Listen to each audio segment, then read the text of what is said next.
ကျွန်တော်တို့မနေ့ကဆိုလို့ရှိရင်ကိုဗစ်ရောဂါပို့ရှာတွေ့တဲ့လူနာပေါင်းကနေပြီး1000ကျော်သွားပါပြီ1000ကျော်သွားတဲ့တနေ့တည်းမှာဆိုတော့လေပြည်သူတွေကြားထဲမှာတော့ဆွေးနွေးပူပန်မှုတွေရှိမှာပဲဆိုတော့ကျွန်တော်တို့သဘောပေါက်ပါတယ်ဒါတော့ဆွေးနွေးပူပန်နေတာလဲတဘာဝကြတယ်ဆိုပေမဲ့အဓိကအရေးကြီးတာထပ်ပြီးတော့ပြန့်ပွားမှုကိုတတ်နိုင်သမျှကျွန်တော်တို့ထိန်းချုပ်ဖို့ပဲဖြစ်ပါတယ်အဲ့ထင်းချုပ်တဲ့နေရာလဲလွယ်လွယ်လေးပါဆိုတော့ကျွန်တော်ထပ်လဲပြောပါတယ်အခြေခံကျန်းမာရေးဝန်ကြီးဌာနထုတ်ပြန်ထားတဲ့စီမီစစ်ကနေကိုလိုက်နာပါအပြင်ကိုထွက်ထားကိုရှောင်ပါအပြင်ကိုထွက်ထားကိုရှောင်ရင်လည်းမကောင်းအိမ်မှာလည်းဧည့်သည်တွေကိုမလို့လက်မခံပါနဲ့မလွဲမရှောင်သာလို့အပြင်ထွက်ရမယ်မလွဲမရှောင်သာလို့ဧည့်သည်တွေကိုအိမ်မှာလက်ခံရမယ်ဆိုရင်လာတဲ့လူတွေကိုလည်းနှာခေါင်းစည်းတပ်ဖို့ပြောပါကိုယ်တိုင်လည်းတပ်ပါအဲ့လက်ကိုလည်းမှန်ဆေးပါအပြင်သွားလို့အခါကြလို့ရှိရင်တော့တကယ်ကိုပဲအလေးထားပြီးတော့အမြဲပဲနှာခေါင်းစည်းတပ်ပါလို့ကျွန်မအနေနဲ့ဆော်ဩခြင်းပါတယ်ဒီအခြေခံကိစ္စလေးနှစ်ခုပေါ့နော်နှာခေါင်းစည်းတပ်ခြင်းလူတွေနဲ့ထိတွေ့မှုရှောင်ခြင်းကိုလုပ်မယ်ဆိုရင်အတော်ကိုဒီယောဂါကိုကာကွယ်နိုင်တဲ့အခြေအနေဖြစ်ပါလိမ့်မယ်လက်ကိုလည်းမှန်ဆေးမယ်ပြောသလိုပေါ့နော်ဆိုစနစ်တကျစက္ကန့်20ဆေးမယ်ဆိုရင်လည်းပို့ပြီးတော့ကာကွယ်ရေးဟာထိရောက်ပါလိမ့်မယ်အဲ့တော့ကျွန်တော်တို့ကနေပြီးတော့ပြည်သူတွေကစိုးရိမ်ပူပန်မှုရှိတယ်ဆိုတာလည်းသဘောပေါက်တယ်ဒီလိုမြန်ဆန်ကျဲပြန့်လာတာတွေကိုလည်းအနည်းမျိုးစုံနဲ့တတ်နိုင်တယ်များထိန်းချုပ်ရမယ်ဆိုတာလည်းသဘောပေါက်ပါတယ်နောက်တစ်ခုကလည်းသေဆုံးသူတွေများလာတဲ့အခါကျတော့လည်းစိတ်ဝင်ပူပန်မှုတွေရှိတာလေဆိုတော့လည်းကျွန်တော်တို့နားလည်ပါတယ်အခုဆိုလို့ရှိရင်192ယောက်ရှိသွားပါပြီအဲ့တော့ဒီလိုရှိတယ်ဆိုတာလည်းကျွန်တော်တို့စိုးရိမ်နေုံနဲ့လည်းဘာမှတော့ပို့ပြီးတော့အခြေအနေကကောင်းလာမှာမဟုတ်ပါဘူးကျွန်တော်ပြောချင်တာကတော့တတ်နိုင်သမျှဒီယောဂရှိတာကိုစောစီးကျွန်တော်တို့တွေးနိုင်အောင်လို့ရှိလို့ရှိရင်ပို့ပြီးတော့ကုသမှုကထိရောက်နိုင်ပါတယ်အခုကျွန်တော်တို့ဘာတွေးရလဲဆိုတော့တချို့တွေကပေါ့နော်ဒီယောဂဖြစ်တယ်လို့ထင်ရင်အိမ်မှာကိုယ့်ဘာကိုကုဖို့ကြိုးစားကြတဲ့သူတွေလည်းရှိတယ်ဆိုတာကိုကျွန်တော်တို့တွေ့ရပါတယ်ဒီအိမ်မှာဆေးမိတိုလေးနဲ့ကုလို့မရတဲ့ခါကြမှာဆေးရုံသွားတာမျိုးတွေရှိပါတယ်အဲ့ဒါဆိုရင်ဒီခါဒီတိတ်ပြီးတော့နောက်ကျသွားပါတယ်ဟိုထိရောက်ကုသပေးဖို့ဟာနောက်ကျသွားပါတယ်ဒါမှမဟုတ်အရေးကြီးတာကစောစီးကုသမှုခံယူဖို့ပဲဖြစ်တာပါတယ်အဲ့ဒါဘာနဲ့ဆက်နွယ်နေလဲဆိုကိစ္စတစ်ခုကျွန်တော်ပြောချင်ပါတယ်တစ်ခုကတော့တော်တော်များအထူးကုဆေးရုံတွေကိုသွားကြပါတယ်အထူးကုဆေးရုံတွေကိုသွားတဲ့အခါကျတော့အထူးကုဆေးရုံတွေမှာလူနာတွေများပြီးတော့ဆေးရုံကနေပြီးတော့အားလုံးကိုလုံလောက်စစ်ဆေးပေးလို့ဖို့ဟာခက်လာပါတယ်ဒါမှမဟုတ်ကျွန်တော်တို့အနေနဲ့ပြည်သူတွေကိုခရိုင်မြို့နယ်ဆေးရုံတွေကိုသွားဖို့ဆော်ဩကြပါတယ်ဒီလိုဆော်ဩတာလည်းအကြောင်းမဲ့မဟုတ်ပါဘူးအခုဆိုလို့ရှိရင်ကျွန်တော်တို့ကနေပြီးတော့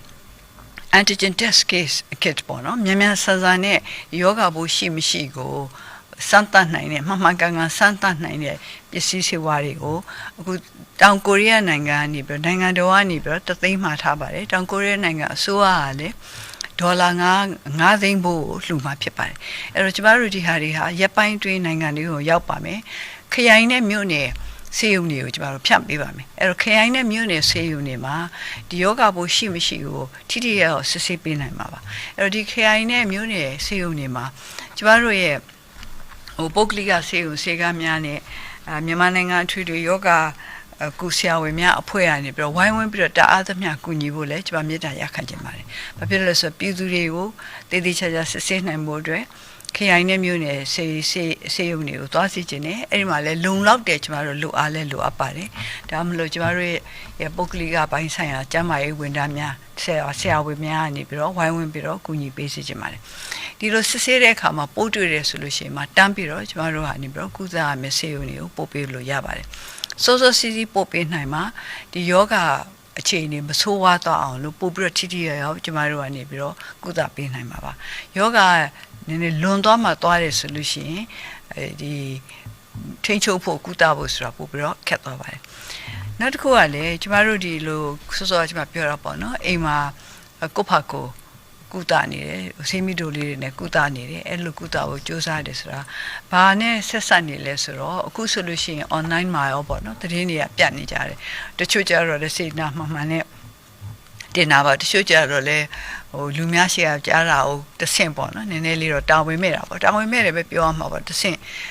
်စကားတဆင့်ညတဆင့်စကားတဆင့်နားဆိုပြီးတော့ထပ်ပြီးတော့ဖြန့်ပေးတာပေါ့အဲ့ဒါအခြေမြင့်မရှိတဲ့ကုသနည်းတွေကို ဖြန့်ပေးနေတာတွေလည်းရှိတယ်လို့ကျွန်မနားလဲပါတယ်အဲ့တော့အဲ့ဒီဟာတွေကိုနားထောင်ပြီးတော့ယုံကြည်ပြီးတော့အဲ့ဒီလိုလုပ်လို့ကုသလို့ရမယ်ဆိုလို့ရှိရင်မှားပါလိမ့်မယ်ဘာဖြစ်လို့လဲဆိုတော့အခုအထိကိုဗစ်ရောဂါမဖြစ်အောင်ဘယ်လိုကာကွယ်နိုင်လဲဆိုတာဘယ်သူမှတတ်မှမသိသေးပါဘူးကာကွယ်ဆေးတွေကိုထုတ်လုပ်ဖို့ကြိုးစားနေတဲ့နိုင်ငံတွေရှိပါတယ်ဒီကာကွယ်ဆေးတွေကိုထုတ်လုပ်လို့ရခါနီးပြီလို့လည်းကျမတို့နားလည်ပါတယ်တချို့နိုင်ငံ2နိုင်ငံ3နိုင်ငံလောက်မှာဒါပေမဲ့တကယ်ရတယ်တကယ်သေးကြတယ်ကမ္ဘာ့ကျန်းမာရေးအဖွဲ့ကနေပြီးတော့ဒီဟာမှန်ကန်တယ်လို့သတ်မှတ်လိုက်လို့ရှိရင်ကျမတို့နိုင်ငံသူနိုင်ငံသားတွေတဲ့စောစောရနိုင်မှုအတွက်ကျမတို့ခုတည်းကစပြီးစီစဉ်နေပါတယ်ဒါပေမဲ့ကာကွယ်ဆေးဆိုတာမရှိသေးပါဘူးဆိုတာကိုတော့ကျမတို့ပြည်သူတွေသေသေးချာချာနားလည်စေချင်ပါတယ်အဲ့ဒါကြောင့်မလို့ဘယ်လိုပဲဘယ်သူကပဲဘာပဲပြောဒီဟာလေးနဲ့လှုပ်လိုက်လို့ရှိရင်ဒီဟာလေးစားလိုက်လို့ရှိရင်ဒီဟာလေးတောက်လိုက်လို့ရှိရင်ဒီလိုနေလို့ရှိရင်လုံးဝကိုဗစ်ရောဂါမကူးဆက်နိုင်ပါဘူးဆိုတာမဟုတ်ပါဘူးလုံးဝမကူးဆက်နိုင်ဘူးဆိုရင်တော့ကျမပြောတဲ့အတိုင်းပဲဘယ်သူမှမကပ်ဖို့နှာခေါင်းစည်းကိုအမြဲပဲလူအနားမှာရှိတယ်ဆိုလို့ရှိရင်ဒါမှဒီ6ပြေကွာမှာရှိတယ်ဆိုရင်ဒါမှပို့ပြီးတော့တေးကြအောင်လို့နှာခေါင်းစည်းတတ်ထားဖို့လက်ကိုမှဆေးဖို့ဒီလိုနည်းနေနဲ့ပဲကာကွယ်နိုင်တာပါကိုဒီလိုနည်းတွေနဲ့ပဲကာကွယ်နိုင်ပါလားနောက်ပြီးတော့ကုသတဲ့ဆေးဆိုတာလည်းမပေါ်သေးပါဘူးဆိုတာကျွန်မပြောချင်ပါတယ်အဲ့တော့ကိုယောဂရနေပြီလို့ထင်စရာအကြောင်းရှိလို့ရှိရင်ဆေးမီတူတွေနဲ့ကိုမကြိုးစားပါနဲ့ဒီကြားတာနဲ့ဟိုဟာလေးစားလိုက်ရင်ပျောက်မယ်ဒီဟာလေးတောက်လိုက်ရင်ပျောက်မယ်ဆိုတာကိုလည်းမယုံပါနဲ့ဒီကျွန်တော်တို့ဆေးရုံမှာတွားပြီးတော့စမ်းသပ်ခါမှာမြို့နယ်နဲ့ခရိုင်ဆေးရုံတွေကိုအောက်ကိုပါလို့ကျွန်မအနေနဲ့နှိုးဆော်ချင်ပါတယ်နောက်တစ်ခုကလည်းပြည်သူတွေကအခုစိုးရိမ်နေတဲ့အချိန်မှာကျမတို့ကတတ်နိုင်သမျှဖက်ကနေပြီးတော့စိုးရိမ်မှုကြဆင်းအောင်လုပ်ပေးချင်ပါတယ်စိုးရိမ်မှုကြဆင်းအောင်လုပ်ပေးချင်တယ်ဆိုတာကျမတို့ပြည်သူတွေတည်တည်ငြိမ်ငြိမ်နဲ့ဒီစိန်ခေါ်မှုကိုရင်ဆိုင်မှုလုပ်ပါတယ်နောက်ပြီးတော့လည်းယောဂရသွားပြီဆိုတဲ့ကျမတို့ရဲ့ပြည်သူတွေဟာစိတ်တည်ငြိမ်မှုရှိမှပို့ပြီးတော့သက်သာဖို့ရအလားအလာကောင်းပါတယ်ဒါအားလုံးသိပြီးသားပဲဘယ်လိုယောဂပဲဖြစ်စိတ်တည်ငြိမ်မှုရှိလို့ရှိရင်ပို့ပြီးတော့ကြော်လွှားလာဒါလွယ်ပါတယ်တိတ်စိတ်လှုပ်ရှားနေတယ်တိတ်ပူပင်သောကတွေများနေတယ်ဆိုရင်ယောဂသက်သာမဲ့အစားပို့ပြီးတော့ဆိုးဝါးလာနိုင်ပါတယ်အဲ့ဒါကြောင့်မလို့ကျမတို့ကဒီပြောညီမျိုးစဉ်းစားတာပေါ့နော်ပြည်သူတွေစိတ်သက်သာအောင်လို့ပြည်သူတွေအခုအချိန်မှာစိုးရိမ်ကြောင်းကြမှုတွေကိုကြားစင်းနိုင်တယ်လို့ကြားနိုင်အောင်လို့ဘယ်လိုနည်းတွေနဲ့လုပ်နိုင်မလဲဆိုတော့အခုဆိုရင်ကျမတို့ကိုကူညီနေတဲ့အကြံပြုပေးနေတဲ့သမားတော်ကြီးတွေလည်းရှိပါတယ်အဲ့ဒီသမားတော်ကြီးတွေနဲ့ကျမတို့ရဲ့ကျမရဲ့ဝင်ကြီးအဖွဲ့ကတာဝန်ရှိပုဂ္ဂိုလ်တွေနဲ့ဒီနောက်ပတ်ကနေစပြီးတော့တပတ်ကို3ခါပေါ့နော်အင်္ဂါဗုဒ္ဓကြာသပတေးနေ့မှာကိုဗစ်အကြောင်းတည်ကောင်းစရာဆိုပြီးတော့အမေးဖြေခန်းတာလေးတစ်ခုလုပ်ပါမယ်အဲ့ဒီမှာဆိုရင်ကိုသိချင်တာတွေမေးလို့ရပါတယ်သိချင်တဲ့မေးခွန်းတွေကိုကိုမေးချင်တဲ့မေးခွန်းတွေကိုကျမရဲ့ဝင်ကြီးဌာန Facebook ကိုပို့ပြီးတော့အဲ့ဒီကနေပြီးတော့စီစစ်ပြီးတော့ဘာလို့တချို့မေးခွန်းတွေကထပ်နေမှာပဲဒီကိစ္စတစ်ခုလေးကိုလူ2ယောက်10လောက်ကနေပြီးတော့သိချင်နေဆိုရင်တော့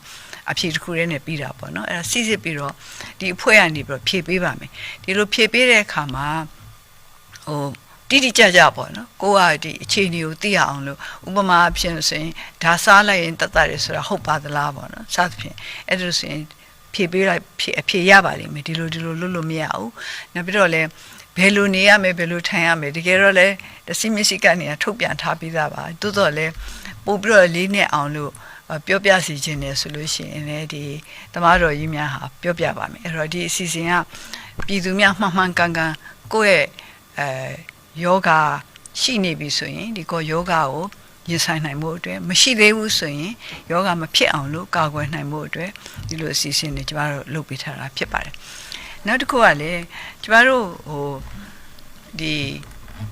ယောဂကိုစမ်းသပ်ဖို့ဟာမှာ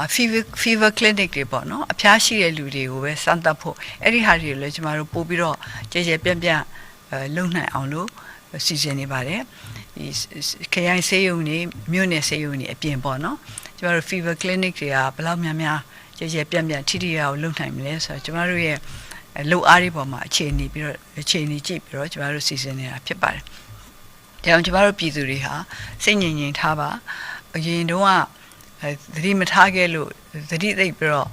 ရှိတဲ့မရှိခဲ့လို့ယောဂပြန်ပွားမှုဖြစ်တယ်ဆိုပြီးတော့ကုတ်ဆာမပွားဘဲနဲ့ပို့ပြီးတော့သတိရှိဖို့လိုတယ်ဆိုတာကိုလည်းနှလုံးသွင်းစေချင်ပါတယ်။နောက်ပြီးတော့လည်းကျမတို့ရဲ့နိုင်ငံရဲ့အခြေအနေကျမတို့နိုင်ငံရဲ့အနာဂတ်အတွက်လည်းသိပ်ပြီးတော့မစိုးရိမ်ပါနဲ့။ဥပမာဆိုလို့ရှိရင်အခုဟာသိဆုံးမှုနှုန်းက နည်းနည်းတော့မြင့်တက်လာပါတယ်အရင်တော့1.4ကနေပြီးတော့အခု1.6အထိမြင့်တက်လာပါတယ်တိတ်အများကြီးမြင့်တက်လာတာလည်းမဟုတ်ပါဘူး။နောက်ပြီးတော့စမ်းသပ်တဲ့သူတွေများပြီးတော့ကူးတဲ့ယောဂကူးတဲ့လူတွေများတဲ့အခါကျတော့အဲ့ဒီလောက်မြင့်တက်လာတယ်ဆိုတာတိတ်ပြီးတော့အံ့ဩစရာမဟုတ်ပါဘူး။သို့တော်ညာလဲစိုးရင်တင်တဲ့လောက်တော့စိုးရင်ပါတတိတော့ရှိပါစိုးရင်မလွန်ပါနဲ့အစိုးရင်လွန်ခြင်းအပြင်ကျမတို့ပြည်သူတွေရဲ့ကိုယ်ခံစွမ်းအားကြပါတယ်stress များပြီးတော့စိုးရင်လွန်ပြီးတော့စိတ်ဖိစီးမှုတွေများလို့ရှိလို့ရှိရင်ကိုယ်ခံစွမ်းအားကြတတ်ပါတယ်အဲ့ဒီလိုများလို့စားတဲ့အခါကြလာတဲ့အခါကျတော့ဒီကျမတို့ယောဂါကိုကောက်ွယ်နိုင်စွမ်းကိုယ့်ရဲ့ယောဂါကိုကိုယ်ကောက်ွယ်ဆိုင်နှစွမ်းဟာလည်းကြလာပါတယ်ဒါမှမဟုတ်ကျမတို့ကမလိုအပ်ဖြစ်နေပြည်သူတွေကိုစိတ်ပူပင်တော့ကတွေမဖြစ်စေချင်တာဖြစ်ပါတယ်နောက်တစ်ခုကလည်းကျမတို့တချို့ပြည်သူတွေကအနာဂတ်တက်ပူပန်ကြတယ်ပေါ့နော်စီးပွားရေးအရာအလုပ်ကိုင်းရဒီကာလာကြီးပြီးလို့ရှိရင်ဘယ်လိုလုပ်ရပါမလဲဆိုတော့အဲ့ဒါတွေလည်းကျမအရင်လည်းပြောမှုပါတယ်ကျမတို့နိုင်ငံတော်ကဒီဟာတွေကိုထည့်သွင်းပြီးတော့စဉ်းစားထားပါတယ်ကျမကိန်းကနန်းချိုဒီနေ့ကြည့်လိုက်ပါတယ်ကြည့်လိုက်တဲ့အခါမှာဆိုရင်ရင်းနှီးမြှုပ်နှံမှုဟာကျမတို့အခုဟာ6လပိုင်းပဲရှိသေးပေမဲ့အရင်နှစ်ကတည်းကပိုနေပါပြီတော့ပြောချင်တာကဒီကိုဗစ်ရောဂါနဲ့ရုန်းကန်နေရတဲ့အခြေအနေမှာတောင်မှကျမတို့စီးပွားရေးတိတ်ပြီးတော့မကြဆင်းအောင်လို့ကျမတို့အတတ်နိုင်ဆုံးထိန်းထားပါတယ်ထိန်းလို့လည်းအတိုင်းတာအထူးထိအောင်မြင်နေတယ်ဆိုတော့ကျမပြောချင်ပါတယ်စီးပွားကုသနဲ့ပတ်သက်လို့ဆိုလို့ရှိရင်ကုသရောင်းဝယ်ရေးနဲ့ပတ်သက်လို့ဆိုရှင်เนาะအခု6လပိုင်းရောက်တဲ့အချိန်မှာအရင်နှစ်တစ်နှစ်တုံးလောက်ကိုတော့မမှီသေးပါဘူးသို့တော်ညာလည်းမီလူနေပါရှိနေပါပြီကျမတို့မှာနောက်လဲ3လရှိသေးပါတယ်ဆိုတော့ကျမပြောချင်ပါတယ်ဒါကတော့ကိန်းဂဏနှစ်ခုပဲပြောတာပေါ့နော်ဒါကျမတို့စီဝါရေးနဲ့သက်ဆိုင်ဆုံးဖြစ်တဲ့ကိန်းဂဏနှစ်ခုကိုပြောတာပါကျမတို့နိုင်ငံရဲ့အနာဂတ်အတွက်ပြည်သူတွေတိတ်ပြီးတော့မစိုးရိမ်အောင်လို့တတ်နိုင်သမျှတော့ကျမတို့အားလုံးကြိုးစားတယ်ပြည်သူတွေလည်းဝိုင်းပြီးတော့ကြိုးစားရမယ်ပေါ့လို့လည်းမရဘူးဘာမှမဖြစ်ပါဘူးဆိုပြီးတော့နေလို့လည်းမဖြစ်ပါဘူးအဲ့လိုပေါ့လို့လည်းနည်းနည်းကျမတို့အခုထိယောဂပြန်ပွားလာတာပါနောက်ဆိုင်ပို့ပြီးတော့လေးလေးနက်နက်သတိထားမယ်ဆိုတဲ့တန်ဒိဋ္ဌာန်နေပဲဆက်ပြီးတော့လှုပ်စစ်ကြပါတယ်နောက်ကျမဆိုတစ်ခုရှိပါတယ်ဒီကိုယ်ကိုစိုက်တဲ့သူများကြောင့်တန်ရှင်းရမည်တဲ့အဓိပ္ပာယ်ကကိုယ်ကိုစိုက်တဲ့လူတွေကြောင့်မဟုတ်ကိုယ့်ရဲ့စိတ်ဓာတ်ကိုဖြူစင်တန်ရှင်းအောင်ထားရမယ်ဆိုတာပါအခုအချိန်မှာကြတော့ကိုယ်ကိုစိုက်တဲ့သူတွေအတွက်ကြမ်းမအောင်နေရမယ်ဆိုတဲ့စိတ်ကိုမွေးစေချင်ပါတယ်ဒါပြောရင်းနဲ့တစ်ဆက်တည်းကြုံလို့ကျမရဲ့ကျမရေးအတွက်ပူပင်ပေးတဲ့ပြည်သူတွေကိုလည်းကျေးဇူးတင်ပါတယ်ကျမကိုကျမစေခြင်းကိုယ်တိုင်ကျမအောင်နေပါပြည်သူတွေကျမတယ်ဆိုလို့ရှိရင်ကျမစိတ်အားတွေဖြစ်ပြီးတော့ကျမကျမရေးလည်းပို့ပြီးတော့ကောင်းပါတယ်အဲကျမတို့အားလုံးဟာတူးနဲ့တူးအားပေးပြီးတော့တူးနဲ့တူးလက်တွဲပြီးတော့ဆောင်ရွက်သွားမယ်ဆိုလို့ရှိရင်ဒီစိန်ခေါ်မှုကိုမြန်မြန်ဆန်ဆန်ကျော်လွှားနိုင်မှာပါကျော်လွှားနိုင်မယ်ဆိုတာတော့ကျမယုံကြည်ထားပြီးသားပဲဒါပေမဲ့ကျော်လွှားမှုကနှေးလေလေကျမတို့ခံရတာများလေလေပေါ့အဲ့တော့မြန်မြန်ဆန်ဆန်ကြော်လွှားနိုင်လို့ရှိရင်မြန်မြန်ဆန်ဆန်ကျမတို့ရဲ့ပြည်သူတွေရဲ့ဒီတွေ့ကြုံနေရတဲ့အခက်အခဲတွေဟာလျော့နေသွားမှာဖြစ်ပါတယ်အလုံးပူပေါင်းပြီးတော့ဆောင်ရွက်ပါမလို့အဖြစ်နဲ့စိုးရင်ပူပေါင်းမှုတွေမရှိပါနဲ့သတိဆိုတာတော့လွန်ကဲတယ်လို့မရှိနိုင်ပါဘူးဆိုတာကိုတော့ဆက်လက်ပြီးတော့နှလုံးသွင်းပါကျမတို့နိုင်ငံသူနိုင်ငံသားတွေအားလုံးကျန်းမာချမ်းသာအောင်နေနိုင်ကြပါစေကျေးဇူးတင်ပါတယ်